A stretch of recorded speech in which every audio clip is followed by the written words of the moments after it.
Or, si tu es toujours là à considérer que tu as la science infuse, lentement mais sûrement la personne va arrêter le dialogue. Elle va t'écouter parler et après elle va récupérer ses ustensiles et évoluer.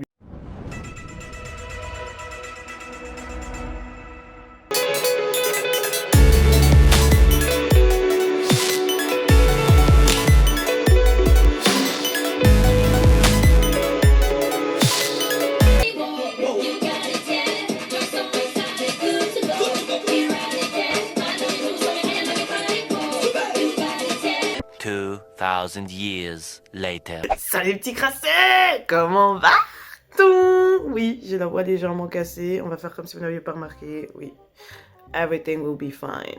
Comment va-t-on? Salade tomate oignon, j'espère. Bref, écoutez, aujourd'hui, c'est une petite vidéo posée où on va parler d'un petit truc là dont je voulais discuter avec vous parce que j'aimerais bien avoir votre point de vue. Je pense que vous avez vu le titre. Le fait d'être parent. Le fait d'être parent n'excuse pas tout. Mais dans un axe particulier. D'accord? Dans un axe particulier. Donc, regardez bien toute la vidéo. Et après, n'hésitez pas à me donner votre avis et votre ressenti par rapport à ce dossier. D'accord?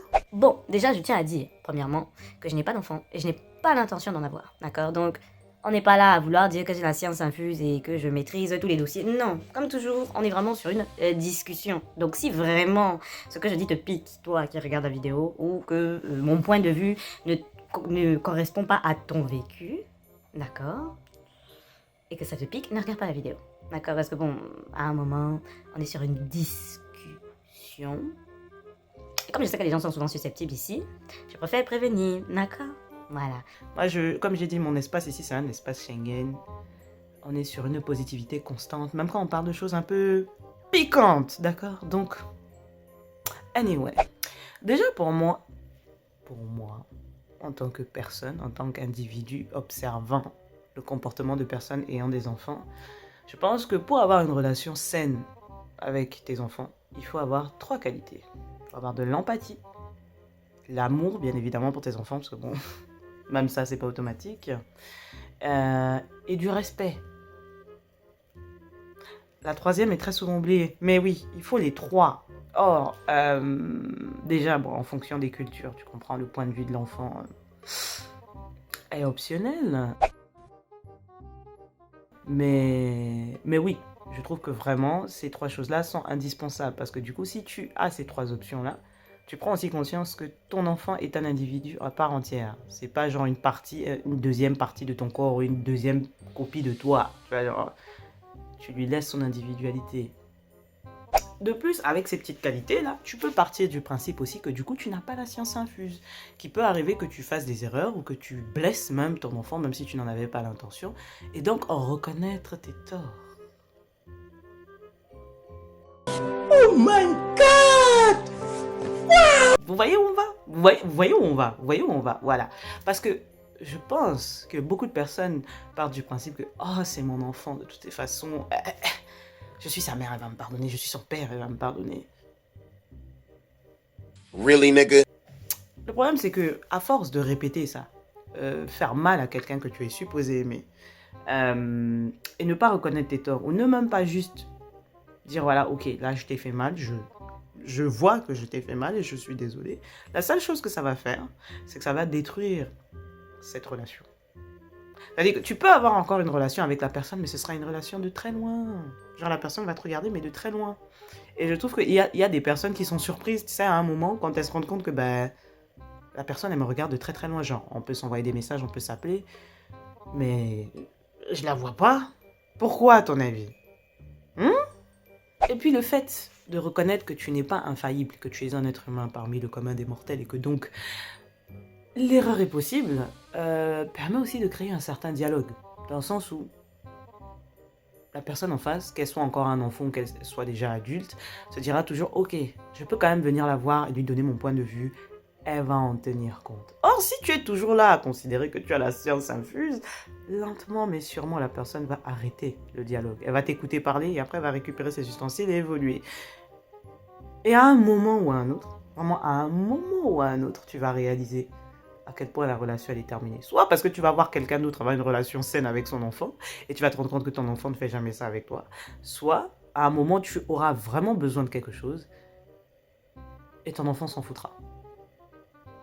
Et ça, damn!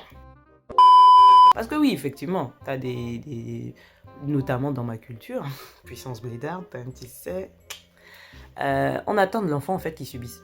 Genre, peu importe ce qui se passe, que ce soit des dingueries ou pas, hein, mais qu'il ferme sa bouche. Genre, c'est ta mère, c'est ton père, tais-toi et subis. De toute façon, c'est comme ça qu'ils sont. On connaît tous cette petite phrase-là. Le problème, c'est qu'on n'a pas tous le même niveau de tolérance, déjà, de 1. Et de 2, parfois, même si l'enfant continue à être en contact avec toi, il va s'éloigner. Certains vont trouver la solution d'aller à l'étranger, beaucoup, et se contenter d'appeler de temps en temps.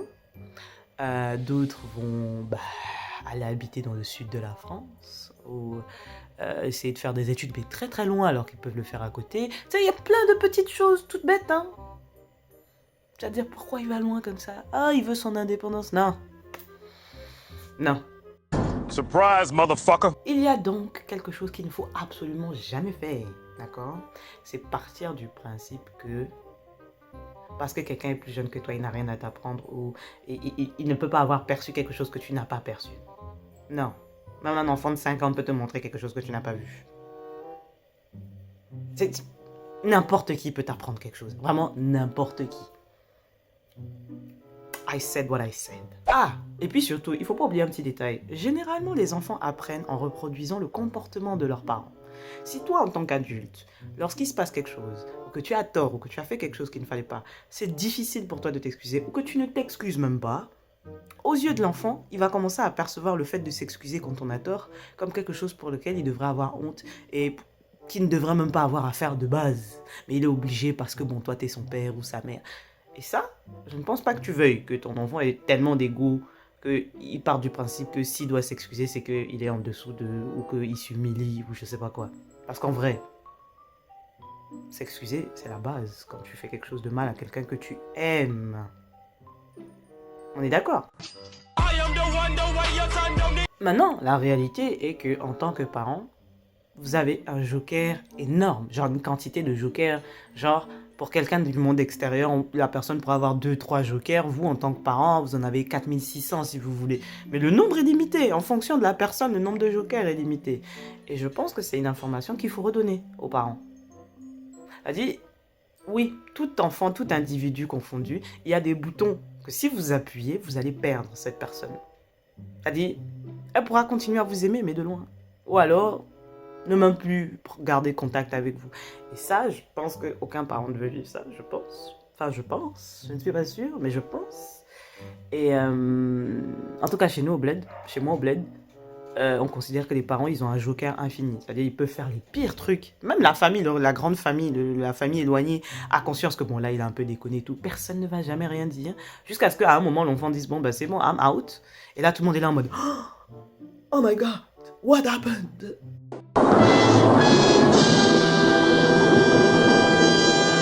Après, j'ai conscience que ce n'est pas juste chez moi au bled, hein, en Afrique. Hein. Je sais que beaucoup de cultures, différentes cultures, ont cette logique de... Les aïeux, les anciens, les parents, ils ont un petit truc sacré là. Un peu comme les vieux, il faut toujours respecter plus les vieux qu'autre chose. Moi, je te respecte si tu me respectes.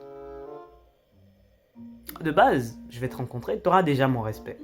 Mais si au cours du moment où je suis en train d'échanger avec toi, tu me fais comprendre que parce que tu es quelque chose, tu vaux mieux que moi, je te dépose.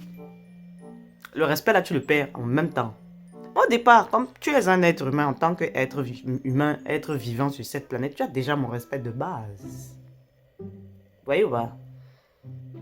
Mais malheureusement, ça marche dans l'autre sens, de base. Genre, personne plus âgée que toi, tu dois forcément avoir un respect quasiment illimité. La personne peut te chier dessus, t'insulter, s'asseoir sur ton visage littéralement. Tu es supposé dire oui, merci. Sauf que, non. Pas avec moi.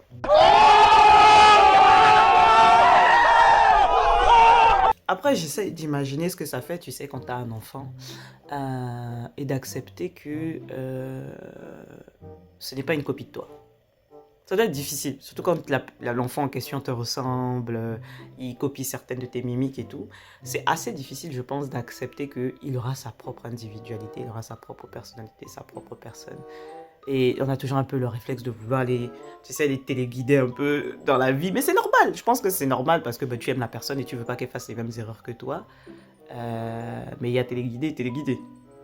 On s'est compris. Genre, il y a jusqu'à un certain niveau, c'est sain. Et après, là...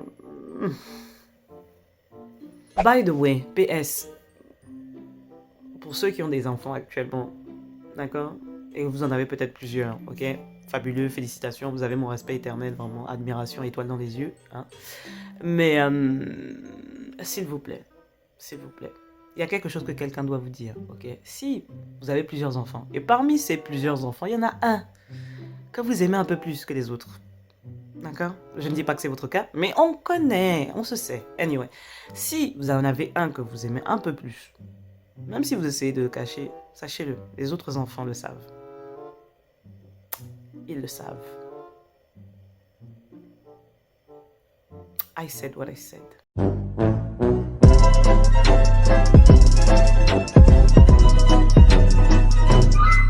Ah, les enfants ont un instinct que les adultes non plus, donc ils le savent. Oui, ils sont au courant. La vérité, je pense que toute personne qui veut consciemment un enfant, je parle des gens sur qui c'est tombé dessus en Kinder Surprise, c'était pas prévu, mais bon, ils ont décidé de garder parce que, bah, assumer, tu vois. Non, je parle de gens vraiment qui veulent préparer l'arrivée de l'enfant, c'est prévu, on sait que, voilà, à telle date là, à partir de telle période, on va essayer d'en avoir un. Là, eux là. Toute personne de ce type devrait consulter avant d'avoir un enfant. Pour savoir quels sont tes traumas, pour savoir quelles sont tes luttes en interne, quelles sont tes croyances limitantes, toutes ces choses-là que tu pourrais déverser sans le vouloir sur un être tout neuf, tout pur, tout innocent encore au début. Tu vois ce que je veux dire? Je pense que toute population confondue, hommes, femmes, tout le monde, vraiment tout le monde, devrait consulter avant d'avoir des enfants, histoire d'avoir conscience au moins de quel type de dinguerie tu peux installer sur ton enfant. Vous voyez ou pas? Après, je pense que ce conseil s'applique généralement pour toutes les relations. En vrai, on devrait tous consulter. Tous, sans exception. Avec ou sans relation, avec ou sans enfant. Je pense qu'on devrait tous consulter, la vérité. Je pense que ça réglerait beaucoup de problèmes. On aurait conscience de quelques foutaises qu'on fait consciemment ou inconsciemment. Donc je pense consulter. Je pense qu'on devrait tous consulter. Après, bon, je sais pas... En fonction de où on est déjà, c'est plus ou moins pris en compte par la sécurité sociale. Et puis bon, dans certaines cultures, ce n'est même pas considéré comme quelque chose de nécessaire. Donc oui, dans le monde entier, c'est un peu compliqué de mettre ça en place, vous voyez. Mais s'il y a possibilité, je pense qu'on devrait tous le faire. Après, comme j'ai dit, j'ai vraiment une énorme admiration pour des gens qui ont le courage et l'envie d'avoir des enfants, en sachant ce qui les attend. Ah, je parle pas de ceux qui sont inconscients, qui font des enfants et... Ils sont surpris d'être étonnés du niveau de travail, de responsabilité, de sacrifice et de tout ce qui s'ensuit. Hein. Non, je parle de ceux qui ont conscience de ce qui les attend et ils font quand même le choix d'avoir des enfants. Et vraiment, les femmes, vous là, le niveau de sacrifice de soi et admiration. Vraiment, vous méritez toutes des câlins. Vraiment, je vous aime. Je vous aime. Fort. C'est-à-dire, le sang de ça. Anyway, vous pouvez être fiers de vous. Je pense que je vais arrêter la vidéo ici. Mais ouais. Tout ça pour dire que je pense qu'il faudrait vraiment qu'on commence à dire aux gens que personne n'a un nombre de jokers illimité. Qu'à un moment, quelqu'un peut te déposer parce que même si c'est quelqu'un qui a le même sang que toi.